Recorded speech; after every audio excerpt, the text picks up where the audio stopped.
এই জন্য তিনজনকে নিয়ন্ত্রণ করার নামই হল ধর্ম। তাহলে কি ধর্ম এগুলো নয়? না, এগুলো নয়, এগুলো হলো কর্ম। কর্মকে চারটি ভাগে ভাগ করা হয়। একটি হলো জাগতিক কর্ম, যে কর্ম করিলে আমার সংসার চালনা হয়, এবং আরেকটি হলো সুকর্ম, যেটি ভালো কর্ম। আর একটি কর্ম হলো কুকর্ম, যা মন্দ কাজে ব্যবহৃত হয়। আর একটি হলো আধ্যাত্মিক কর্ম, সেই আধ্যাত্মিক কর্মে ভগবানকে উপাসনা করতে হয়। হে দয়াময়, তুমি গরু তৈরি করতে পারতে, তুমি আমাকে ছাগল তৈরি করতে পারতে, আরো কত নরকীয় শুকুর কুকুর জন্ম দিতে পারতে।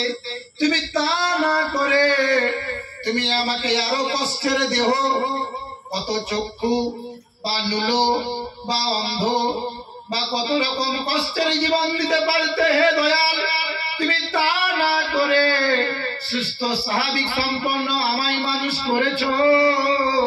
অন্তত তার জন্য ভগবানের উপাসনা করা উচিত। তাহলে ভগবানকে এই জন্য উপাসনা করা উচিত যে ভগবান, তুমি আমাকে গরু দাওনি, ছাগল দাওনি, শুকুর দাওনি, দেহ দাওনি, তুমি একটি আনন্দময় জীবন দিয়েছ, মনুষ্য শরীর দিয়েছ, তাই তোমার উপাসনা করা উচিত। ভগবান কৃষ্ণ বললেন, জিতাত্মনঃ প্রশান্তস্য পরমাত্মা সমাহিত শীতস্ন সুখ দুঃখস্য তথা মনাপমানয়।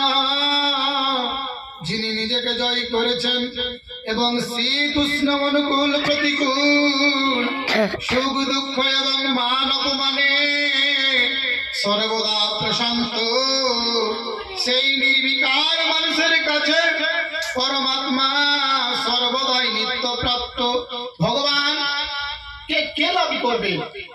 ভগবানকে কারা লাভ করবেন প্রশ্ন করা হয়।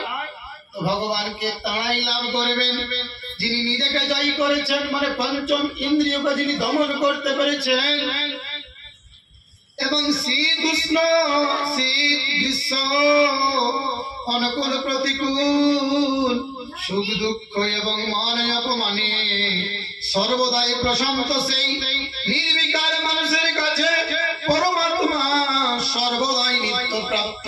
তাহলে ভগবান বললেন কি, যিনি সব সময় সুখ দুঃখকে মান অপমানে শীত গ্রীষ্ম সব সময় স্থির, সেই ব্যক্তি পরমাত্মাকে লাভ করবেন।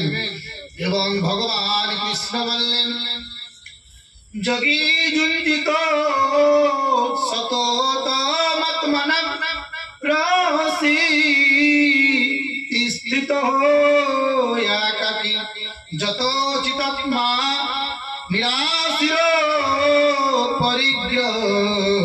ভগবান বললেন, ভোগ বুদ্ধিতে ভোগ্য পদার্থ সংগ্রহে ইচ্ছা শূন্য আকাঙ্ক্ষা রহিত এবং সংযত চিত্ত ও সংযত দেহ যোগী একাকী নির্জন স্থানে স্থিত হয়ে সর্বদা মনকে পরমাত্মায় স্থিত রাখবেন। কি বলছেন? যখন ভগবানকে আমি ডাকবো, ভগবানের উপাসনা করব, তখন হই হট্টগোল নয়, একজন স্থির হয়ে ঠাকুর ঘরে হোক বা অন্য কোনো ঘরে হোক স্থির হয়ে ভগবানকে ডাকতে হবে। ওম ভূর্ভুবঃ স্বাহা তৎসবিতুর্বরেণ্যং ভর্গো দেবস্য ধীমহি ধিয়ো यो नः प्रचोदयात्।